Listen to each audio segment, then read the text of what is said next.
So programming language అంటే ఏంటో తెలియాలి అంటే మీకు ముందు ప్రోగ్రామింగ్ అంటే ఏంటో తెలియాలి.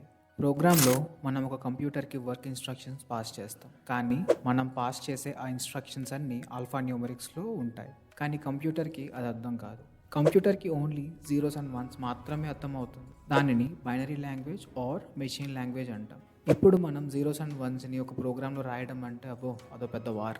ఆల్ఫాబెట్స్‌ని జీరోస్ అండ్ వన్స్‌కి కన్వర్ట్ చేసి రాయాల్సి ఉంటుంది. సో ఈ ప్రోగ్రామింగ్ లాంగ్వేజెస్ అన్నీ ఒక మీడియంలా వర్క్ అవుతాయి. మనం ఇంగ్లీష్‌లో రాసిన ప్రోగ్రామ్స్‌ని జీరోస్ అండ్ వన్స్‌లోకి కన్వర్ట్ చేసి కంప్యూటర్‌కి ఇన్‌స్ట్రక్షన్స్‌ని పాస్ చేస్తాయి. సో నేను ఫైనల్‌గా చెప్పేది ఏంటంటే programming language is a medium which is used to pass a set of instructions to a computer to perform a task. వీడియోస్లో ఏమైనా డౌట్స్ ఉంటే కామెంట్ చేయండి. ఫర్ మోర్ ఇన్ఫర్మేటివ్ వీడియోస్ కోసం ఛానల్ని సబ్స్క్రైబ్ చేసుకోండి.